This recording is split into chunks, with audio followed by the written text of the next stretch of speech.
Assalamualaikum warahmatullahi wabarakatuh. Perkenalkan, nama saya Muhammad Rafi Ramadan dengan NPM 24351068. Hari ini saya akan mengerjakan tugas dengan mata kuliah pemrograman web dengan Bapak dosen pengampu Muhammad Rizky Fadilah, ST MNG. Baik, kita langsung masuk ke bab 1. Bab 1, Web Architecture and the Protocol Jungle. Capaian pembelajaran atau learning outcomes. Setelah menamatkan bab ini, kamu akan mampu capaian pembelajaran learning outcomes. Setelah menamatkan bab ini, kamu akan mampu 1. Membedah evolusi arsitektur web dari masa statis atau web 1.0 hingga era terdesentralisasi atau web 3.0. Yang kedua, menjelaskan mekanisme fundamental jaringan internet termasuk peran vital DNS dan TCP/IP handshake. Ketiga, menganalisis perbedaan performa dan arsitektur antara HTTP 1.1, HTTP 2, dan HTTP 3 atau QUIC. Yang keempat, memvisualisasikan critical rendering path browser mulai dari parsing kode hingga pixel muncul di layar. Yang terakhir, memahami urgensi keamanan data melalui enkripsi, SSL atau TLS, dan mekanisme HTTPS. Pertama, evolution of the web dari read-only ke semantic ownership. Sejarah web bukanlah sekadar deretan angka tahun yang membosankan, melainkan sebuah kronologi evolusi kapabilitas manusia dalam berinteraksi dengan informasi digital. Web 1.0 yang sering disebut sebagai era read-only web adalah masa di mana internet berfungsi layaknya perpustakaan digital, raksasa yang statis dan satu arah. Pada masa ini, pengguna hanya bisa mengonsumsi konten tanpa memiliki kemampuan untuk memberikan umpan balik atau berinteraksi secara langsung dengan halaman tersebut. Situs web dibangun menggunakan file HTML murni yang disimpan di server fisik, dan setiap kali ada pembaruan informasi, pengembangan harus mengedit kode secara manual dan mengunggahnya ulang. Bayangkan ini seperti membaca koran cetak. Kamu bisa membaca beritanya, tapi kamu tidak langsung berkomentar di kertas koran tersebut agar dibaca orang lain. Pergeseran paradigma mulai terjadi secara drastis dengan munculnya Web 2.0 sekitar pertengahan tahun 2000-an, yang dikenal sebagai era Red Wide Web atau social web. Teknologi seperti Ajax atau Asynchronous JavaScript and XML menjadi game changer karena memungkinkan halaman web memperbarui data sebagian tanpa perlu mengulang seluruh halaman reload. Menciptakan pengalaman yang jauh lebih mulus di era ini, lahir raksasa media sosial seperti Facebook, YouTube, dan Twitter, di mana pengguna berubah peran dari sekadar konsumen pasif menjadi produsen konten atau content creator. Data tidak lagi hanya mengalir dari server ke klien, tetapi juga mengalir deras dari jutaan pengguna kembali ke server untuk diolah dan didistribusikan. Inilah fase di mana internet mulai terasa hidup, kolaboratif, dan menjadi bagian tak terpisahkan dari gaya hidup sosial manusia modern. Namun, Web 2.0 memiliki cacat arsitektural yang fundamental, yaitu sentralisasi data yang ekstrim pada segelintir perusahaan teknologi besar atau Big Tech. Sebagai respon terhadap isu privasi dan kepemilikan data ini, muncullah konsep Web 3.0 yang sering disebut sebagai Read Write on Web atau Semantic Web. Arsitektur ini mencoba mengembalikan kekuatan ke tangan pengguna melalui desentralisasi, seringkalinya dengan memanfaatkan teknologi blockchain dan jaringan peer-to-peer. Tujuannya adalah menciptakan internet di mana mesin dapat memahami makna atau semantik dari data dan pengguna memiliki kedaulatan penuh atas identitas serta aset digital mereka tanpa perantara. Meskipun masa dalam tahap adopsi awal dan penuh perdebatan, filosofi Web 3.0 memaksa kita berpikir ulang tentang siapa yang sebenarnya memegang kunci data kita. Di luar definisi kaku versi angka tersebut, tren web saat ini sebenarnya sudah memasuki fase hibrida yang sangat didorong oleh kecerdasan buatan atau AI. Kita melihat pergeseran dari pencarian berbasis kata kunci atau keyword-based search menjadi pencarian berbasis maksud intent-based search yang ditenagai oleh Large Language Models atau LLM. Aplikasi web modern tidak lagi hanya menampilkan data statis, tetapi mampu memprediksi kebutuhan pengguna dan menyajikan konten yang dipersonalisasi secara real-time. Batas antara aplikasi natif di ponsel dan aplikasi web semakin kabur berkat teknologi Progressive Web Apps atau PWA yang memungkinkan web diakses secara offline. Ini adalah era di mana efisiensi, kecepatan, dan kecerdasan menjadi metrik utama keberhasilan sebuah platform digital. Penting bagi seorang web arsitek untuk memahami bahwa setiap transisi versi web ini selalu didorong oleh kebutuhan akan skabilitas dan interaktivitas yang lebih tinggi. Perubahan dari web 1.0 ke 2.0 dipicu oleh kebutuhan manusia untuk bersosialisasi, sedangkan pergeseran ke arah web 3.0 atau web AI dipicu oleh kebutuhan atau kepercayaan atau trust dan efisiensi otomatisasi. Kita tidak lagi membangun aplikasi dengan pola pikir tahun 2010, di mana server adalah segalanya. Kita harus memikirkan distribusi beban, edge computing, dan pengalaman pengguna yang instan. Sebagai mahasiswa, tugas kalian bukan hanya menghafal definisinya, tapi memahami trade-off arsitektur apa yang terjadi di setiap eranya. Masa depan web tidak akan berhenti di sini, karena teknologi imersif seperti spatial web atau AR atau VR mulai menuntut standar baru dalam pengiriman data berlatensi super rendah. Protokol-protokol lama sedang diperbarui atau digantikan untuk mendukung volume data masif yang dibutuhkan oleh dunia 3D dan streaming resolusi tinggi. Web sedangkan berevolusi menjadi sebuah sistem operasi global yang tidak terikat pada satu perangkat keras tertentu. Oleh karena itu, memahami sejarah evolusi ini memberikan konteks mengapa teknologi tentu diciptakan dan masalah apa yang sebenarnya ingin mereka selesaikan. Tanpa pemahaman ini, kita hanya akan menjadi tukang ketik kode yang buta arah di tengah hutan teknologi yang terus berubah. Yang kedua, network fundamental pipa digital di balik layar. Sebelum membahas kode HTML atau CSS, kita harus paham bahwa internet pada dasarnya adalah jaringan kabel fisik raksasa yang menghubungkan miliaran komputer. Model komunikasi yang paling umum digunakan dalam pemrograman web adalah client-server arsitektur, sebuah konsep yang mirip dengan dinamika di sebuah restoran cepat saji.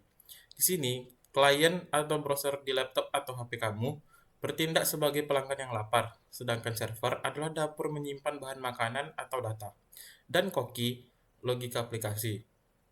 Pelanggan tidak bisa sembarangan masuk ke dapur dan mengambil makanan sendiri. Mereka harus memesan melalui pelayanan API sesuai dengan menu yang tersedia.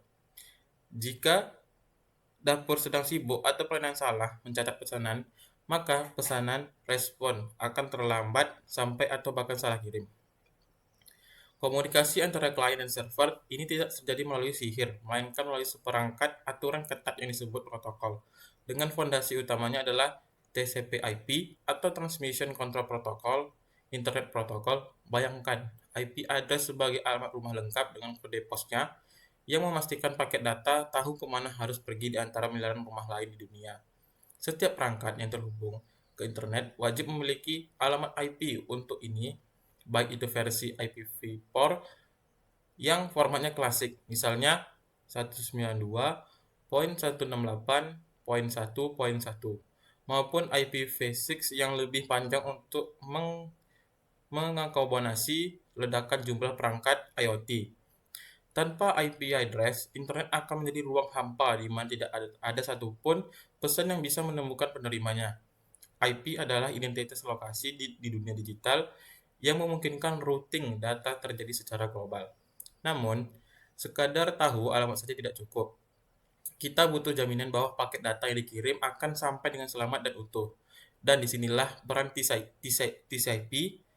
TCP bekerja sebagai jasa ekspedisi super teliti yang memecah file besar menjadi paket-paket kecil, memberi nomor urut pada setiap paket, dan mengirimkannya satu per satu. Sebelum mengirimkan dimulai, TCP melakukan ritual yang disebut three-way handshake untuk memastikan kedua belah pihak siap berkomunikasi. Jika ada paket yang hilang di tengah jalan karena koneksi buruk, TCP akan meminta pengirim untuk mengirim ulang paket tersebut atau retransmission.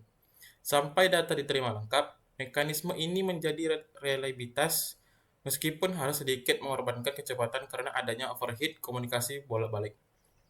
Masalahnya, manusia tidak desain untuk mengingat deretan angka IP address seperti 142.250.190.46. Kita lebih mudah mengingat nama seperti https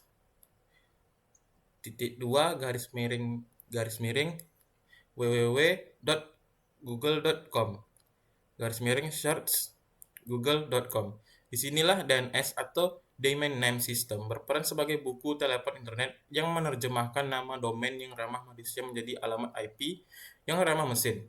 Ketika kamu mengetik URL di browser, proses DNS resolution terjadi secara hierarkis dimulai dari cache komputer lokal, lalu ke DNS resolver biasanya milik ISP, hingga ke root server dan top level domain atau TLD server. Proses ini berlangsung dalam hitungan milidetik, namun tanpanya kita harus mencatat alamat IP setiap website di buku catatan fisik. DNS adalah lapisan abstraksi vital yang membuat internet dapat digunakan oleh masyarakat umum.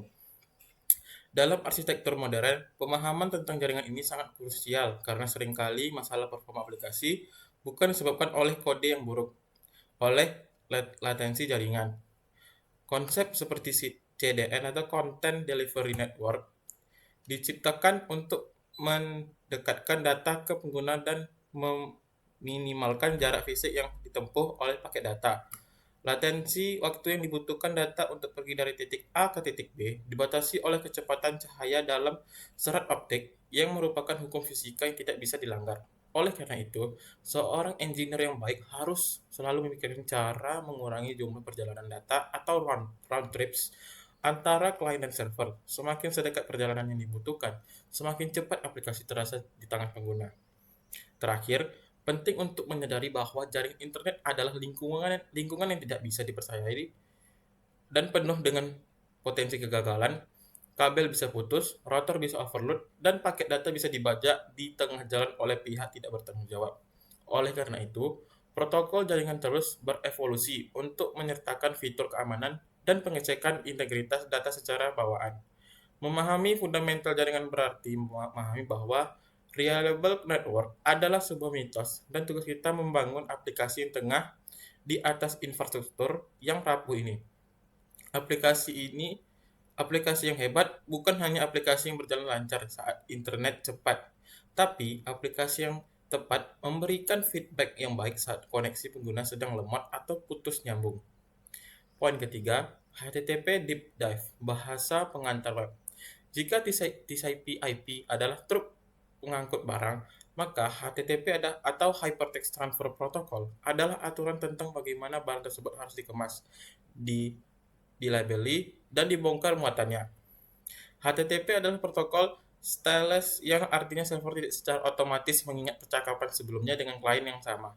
Setiap permintaan atau request dianggap sebagai transaksi baru yang berdiri sendiri. Ini seperti kasir yang melupakan wajahmu segera setelah kamu selesai membayar. Sehingga, jika kamu ingin memesan lagi, kamu harus menyebutkan ulang nama dan detail pesananmu. Sifat stateless ini membuat arsitektur web yang sangat scalable karena server tidak terbebani memori untuk menyimpan riwayat setiap pengguna. Namun, juga memunculkan tantangan dalam mengelola sesi login user. Sebuah HTTP request terdiri dari beberapa komponen vital, HTTP verb atau kata kerja, URL, headers, dan terkadang body atau isi pesan.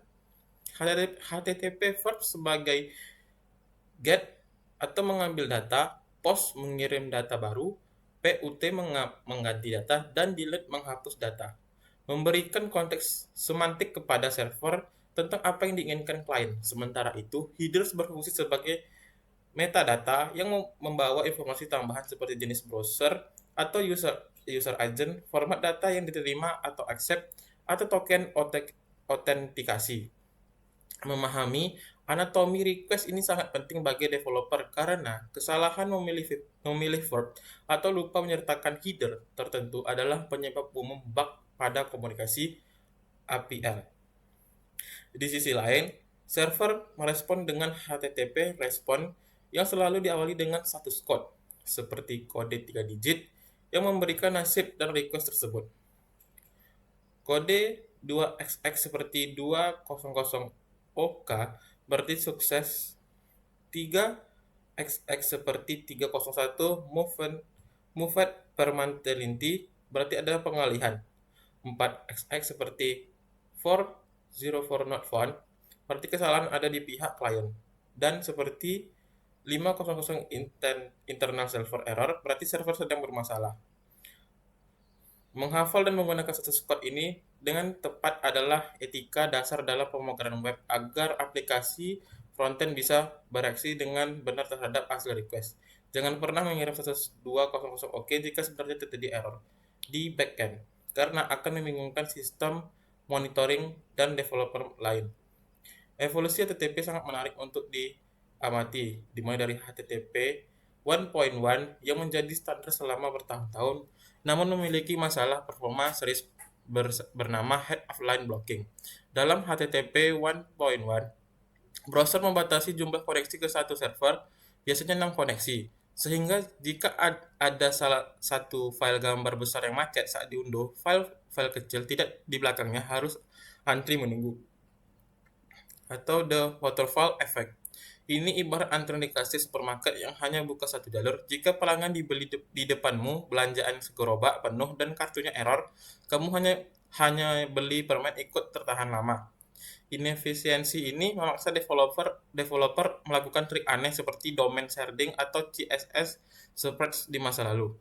HTTP 2 hadir sebagai solusi revolusioner dengan memperkenalkan fitur multiplexing yang memungkinkan banyak request dan respons dikirim secara bersamaan melalui satu koneksi TCP tunggal. Bayangkan, jalan raya yang tadinya hanya satu jalur diubah menjadi jalan tol banyak lajur, di mana motor, mobil, dan truk bisa melaju berbarengan tanpa saling tunggu. HTTP 2 juga mengkompresi headers yang berulang-ulang dikirim dan memungkinkan server mengirim data ke klien sebelum diminta atau server push. Perubahan ini membuat website modern jauh lebih cepat tanpa perlu trik optimasi aneh yang dulu wajib. Namun, evolusi tidak berhenti di situ. Kini kita sedang menyambut era HTTP 3 yang dibangun di atas protokol QUIC atau Quick UDP Internet Connection. Jika HTTP 2 masih menggunakan TCP yang terkadang lambat saat handshake, HTTP 3 beralih menggunakan UDP yang jauh lebih ngebut karena membuang banyak prosedur verifikasi yang berlebihan. HTTP didesain khusus untuk dunia mobile yang koneksinya sering tidak stabil, misalnya saat berpindah dari Wi-Fi ke 4G. Dengan protokol ini, latensi bisa dipangkas drastis, dan streaming video atau game bisa berjalan lebih mulus meski sinyal tidak sempurna. Ini adalah bukti bahwa arsitektur web terus beradaptasi mengejar kecepatan cahaya demi pengalaman pengguna terbaik. Yang keempat, browser rendering engine. Dari kode ke pixel, pernahkah kamu bertanya-tanya apakah yang sebenarnya terjadi di milidetik antara saat kamu menekan enter dan saat website muncul di layar? Proses ini disebut critical rendering path, sebuah urutan tugas super kompleks yang dilakukan oleh browser engine, seperti Bing di Chrome atau WebKit di Safari.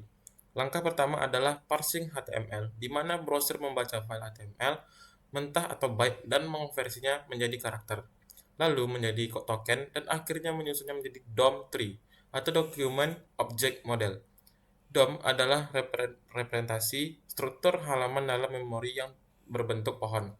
Jika ada kesalahan sintaks HTML, browser modern cukup pintar untuk mencoba memperbaiki secara otomatis, meskipun ini memakan biaya performa. Secara paralel atau segera setelahnya, browser juga harus memproses file CSS melalui langkah yang disebut CSSOM construction.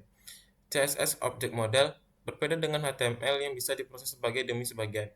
CSS bersifat rendering blocking, artinya browser tidak akan menampilkan apapun ke layar sampai semua CSS selesai dibaca dan dipahami. Hal ini masuk akal karena kita tidak ingin pengguna melihat halaman yang telanjang tanpa gaya sebelum tiba-tiba berubah menjadi rapi.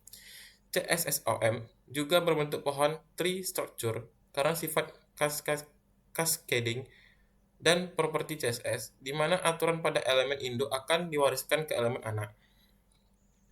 Setelah DOM dan CSSOM siap, browser menggabungkan keduanya menjadi render tree.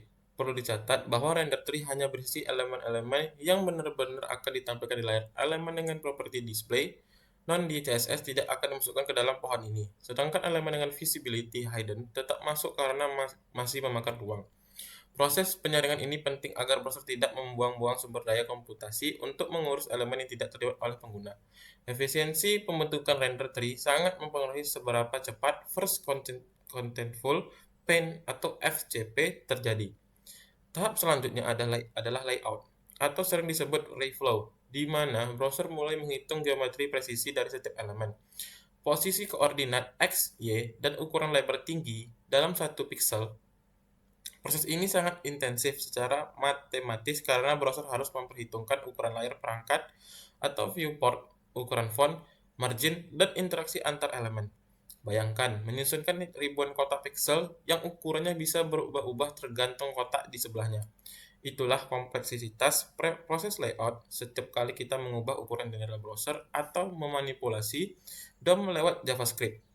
Proses layout ini seringkali harus diulang kembali yang bisa menyebabkan tampilan terasa patah-patah jika tidak dioptimalkan. Langkah terakhir adalah paint dan composite, di mana browser akhirnya mengisi pixel-pixel di layar dengan warna, gambar, bayangan, dan teks. Pada tahap composite, browser modern memisahkan elemen-elemen tertentu ke dalam lapisan-lapisan terpisah mirip seperti layar di Photoshop dan menggunakan GPU atau kartu grafis untuk menggabungkannya. Ini memungkinkan animasi berjalan mulus di 60 fps karena jika ada satu elemen bergerak, browser ini tidak perlu mengecat ulang seluruh layar, melainkan hanya memanipulasi layar tersebut. Sebagai developer, memahami pipeline ini mengajarkan kita untuk menulis kode yang efisien. Misalnya yang lebih memilih properti transform dan opacity untuk animasi karena properti ini murah dan tidak memicu proses layout ulang yang berat. Yang kelima, Web Security Baseline, benteng pertahanan digital. Di hutan belantara internet, data adalah komoditas paling berharga dan protokol HTTP standar ibarat mengirim kartu pos. Siapa saja yang memegang kartu pos tersebut di tengah perjalanan bisa membaca isinya dengan jelas. Jika kamu mengirim password atau nomor kartu kredit melalui HTTP, biasa, seorang peretas yang berada di jaringan WiFi yang sama, misalnya di kafe, bisa dengan mudah melakukan serangan man in the middle dan mencuri data tersebut. Inilah mengapa HTTP dianggap insecure by default dan tidak boleh lagi digunakan untuk aplikasi produksi di era modern. Kesadaran akan bahaya ini melahirkan standar keamanan baru yang wajib diterapkan. Solusinya adalah HTTP yang pada dasarnya adalah HTTP yang dibungkus dalam lapisan enkripsi bernama SSL atau TSL atau Secure Socket Layer Transport Layer Security. Bayangkan kembali kartu pos tadi, tapi sekarang kartu pos tersebut dimasukkan ke dalam kotak baja yang terkunci rapat sebelum dikirim. Hanya pengirim dan penerima yang memiliki kunci untuk membuka kotak tersebut. Bahkan jika kotak ini dicuri tengah jalan, pencuri tidak akan bisa melihat isinya tanpa kunci yang tepat. HTTPS menjamin 3 hal: kerahasiaan, integritas, autentikasi. Jantung dari HTTPS adalah proses TLS handshake, sebuah tarian kriptografi rumit yang terjadi dalam hitungan milidetik sebelum data sesungguhnya dikirim. Dalam proses ini, browser dan server saling menyepakati algoritma enkripsi yang akan digunakan dan server mengirimkan kartu identitas digitalnya disebut sertifikat SSL. Browser kemudian memverifikasi sertifikat ini. Apakah masih berlaku? Apakah dikeluarkan oleh lembaga terpercaya? Jika verifikasi gagal, browser akan menampilkan layar merah menyeramkan bertuliskan "Your connection is not private" untuk memperingatkan pengguna agar segera kabur. Sistem kepercayaan ini bergantung pada pihak ketiga yang disebut Certificate Authority atau CA, seperti Let's Encrypt, Digirate, atau Cloudflare. CA adalah lembaga yang bertugas memvalidasi bahwa pemilik website benar-benar entitas yang sah sebelum menerbitkan sertifikat digital untuk mereka. Ini mirip dengan kantor kelurahan yang menerbitkan KTP. Kita percaya bahwa KTP itu asli karena kita percaya pada pemerintah yang menerbitkannya. Jika kunci private atau private key server bocor, maka keamanan enkripsi itu runtuh seketika dan sertifikat harus segera dicabut. Oleh karena itu, manajemen sertifikat dan kunci adalah skill vital bagi seorang DevOps atau back-end engineer. Di era modern, browser-browser besar seperti Chrome dan Firefox telah mengambil sikap tegas dengan menandai semua situs non-HTTPS sebagai not secure. Di address bar, ini bukan sekedar kosmetik, tapi sebuah langkah untuk memaksa industri beralih ke standar keamanan yang lebih tinggi. Fitur browser modern seperti geolokasi, akses kamera, dan service workers bahkan diblokir total jika website tidak menggunakan HTTPS. Keamanan bukan lagi fitur tambahan, melainkan persyarat mutlak atau must have. Sebagai developer, meremehkan HTTPS sama dengan membiarkan pintu rumah klienmu terbuka lebar bagi pencuri di malam hari. Yang keenam, integritas keislaman, arsitektur digital dan fitrah keterhubungan.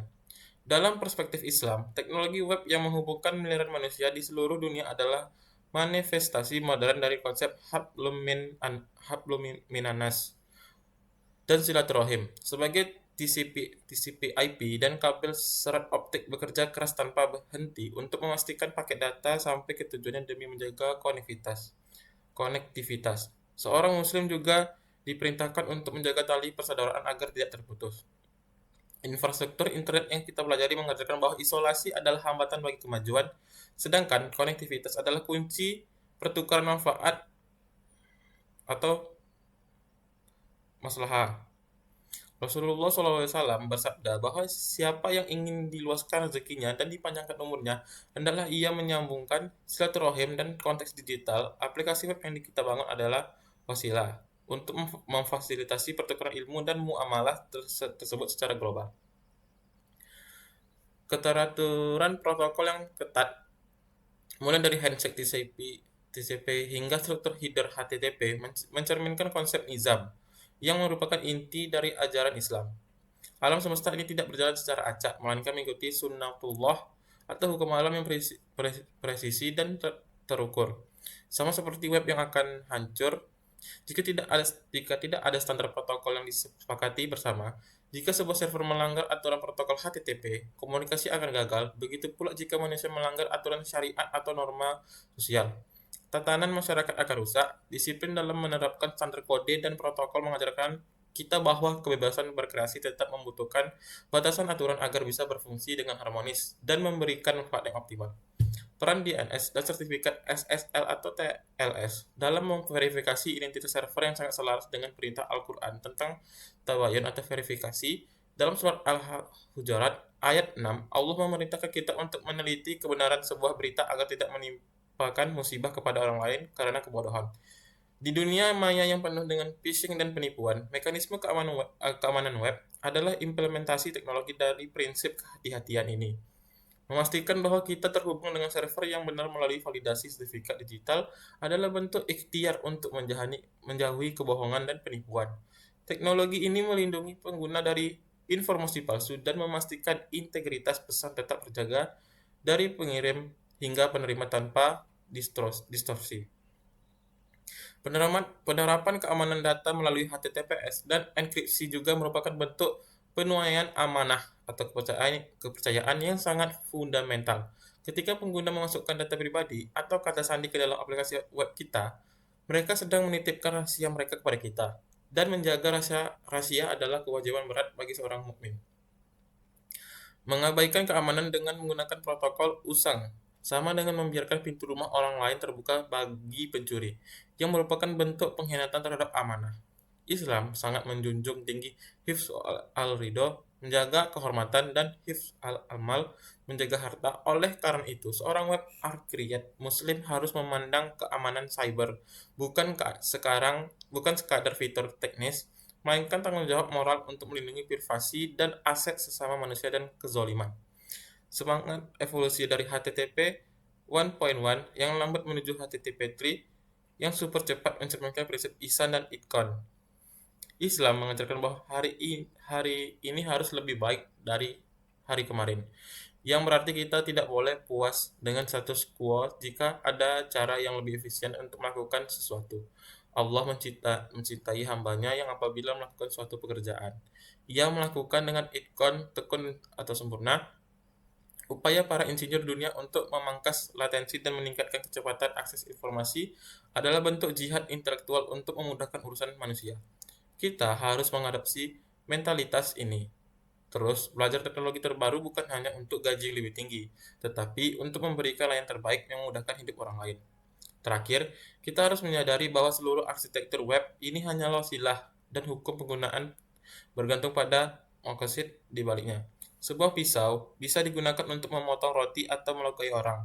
Begitu pula web bisa digunakan untuk menyebarkan dakwah dan ilmu atau menyebarkan maksiat dan fitnah. Sebagai pengembang, kita memikul tanggung jawab etis dan platform yang kita bangun. Apakah platform tersebut mendekatkan pengguna kepada kebaikan atau justru memfasilitasi keburukan?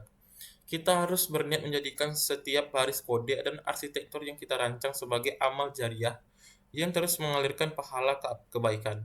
Dengan cara membangun sistem yang bermanfaat, adil, dan tidak mengeksploitasi kelemahan pengguna. Selanjutnya kesimpulan peta mental arsitek web. Bab ini telah menentukan ilusi bahwa web hanyalah sekedar layar yang menyala. Kita telah membedah anatomi internet dan menemukan bahwa setiap keputusan teknis memiliki konsekuensi arsitektural. Berikut adalah rangkuman poin-poin vital yang harus tertanam dalam mindset seorang web architect. Pertama, evolusi adalah respon terhadap kebutuhan.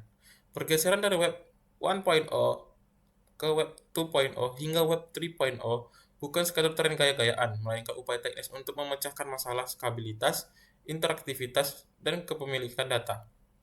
Arsitek yang baik mendesain untuk masa depan, bukan hanya meniru masa lalu. Yang kedua, latensi adalah musuh utama. Di balik layar TCP/IP dan DNS bekerja keras memastikan data sampai ke tujuan. Kita belajar bahwa jarak fisik dan jumlah round trip atau bolak-balik data lebih berpengaruh terhadap kecepatan daripada sekadar bandwidth. Infrastruktur jaringan adalah lingkungan yang rapuh, dan aplikasi kita harus didesain untuk tetap tangguh atau resilient di atasnya. Ketiga, protokol menentukan performa. Evolusi HTTP yang mengajarkan kita tentang efisiensi pengiriman.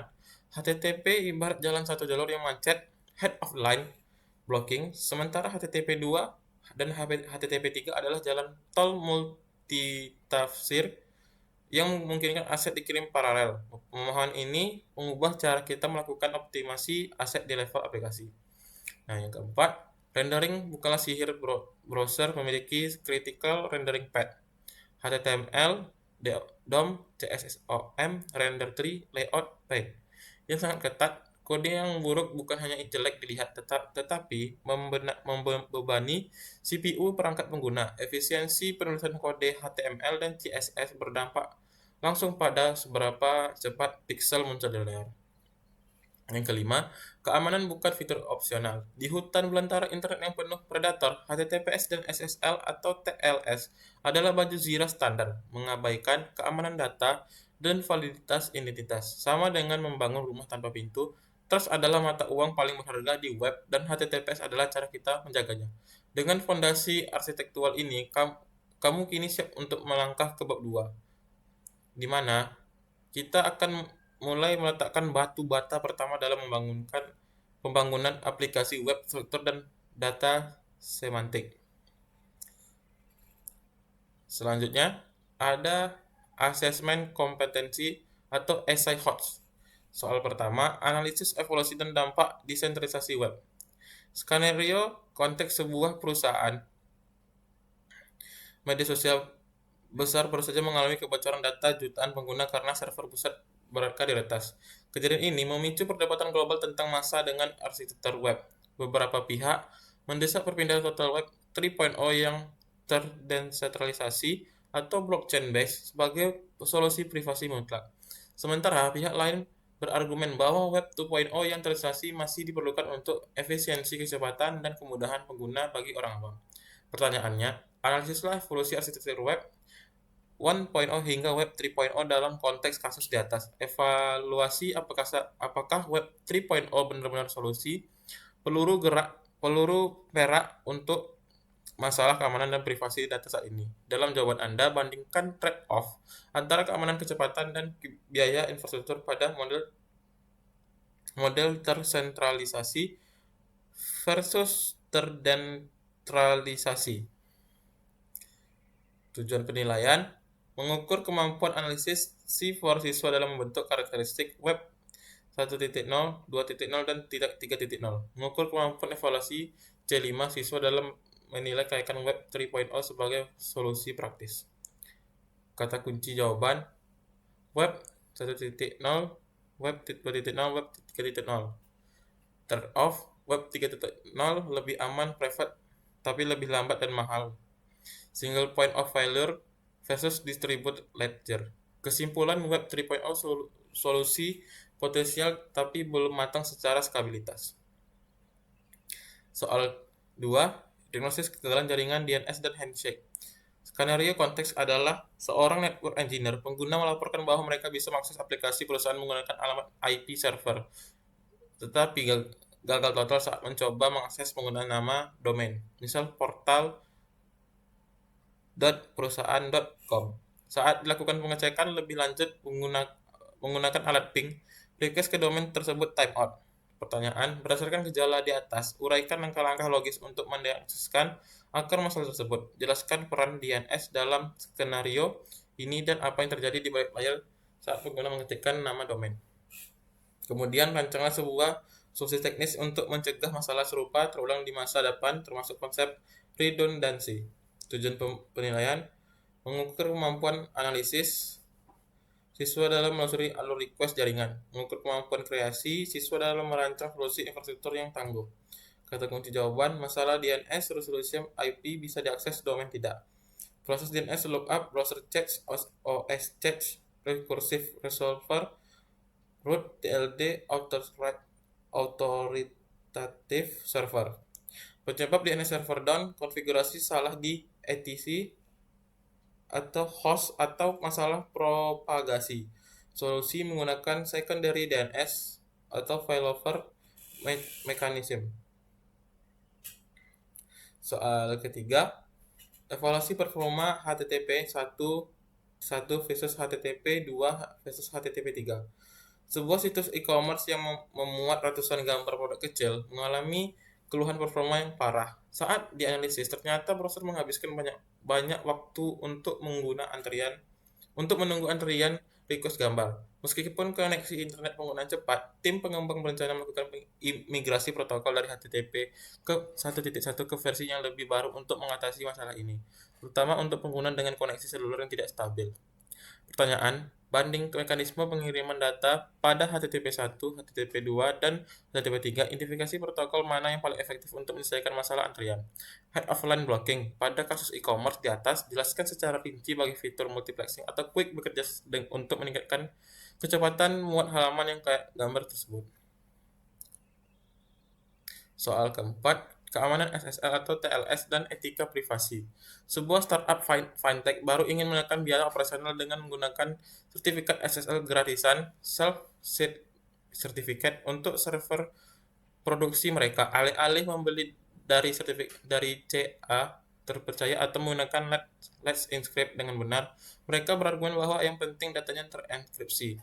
Namun, browser pengguna menampilkan peringatan besar not secure saat mengakses situs tersebut. Pertanyaannya, analisislah dampak dari keputusan pengguna self-certificate terhadap kepercayaan pengguna dan integritas data, khususnya dalam konteks transaksi keuangan. Jelaskan proses SSL handshake dan peran pihak ketiga CA dalam memvalidasi identitas server. Apakah argumen yang penting terenkripsi dapat dibenarkan secara etika profesi dan keamanan teknis berikan alasannya. Soalan kelima, optimal critical render path skenario. Anda diminta mengaudit sebuah website berita yang sangat lambat dimuat. Saat melihat timeline di DevTools, Anda menemukan bahwa layar putih atau blank screen muncul selama 4 detik pertama. Analisislah menunjukkan bahwa file CSS dan JavaScript eksternal yang berukuran besar memblokir proses rendering awal. Klien menuntut agar konten teks berita muncul dalam waktu kurang dari 1 detik. Uraikan proses bagaimana browser mengubah kode HTML atau CSS menjadi piksel di layar. Identifikasi pada tahap mana pemblokiran terjadi dalam kasus ini. Rancanglah strategi optimasi konkret, misalnya teknik pemuatan recurse, untuk memecahkan masalah render blocking ini tanpa menghapus fitur website. Baik, itulah tugas yang saya kerjakan. Mohon maaf jika banyak salah kata dan kekurangan. Wassalamualaikum warahmatullahi wabarakatuh.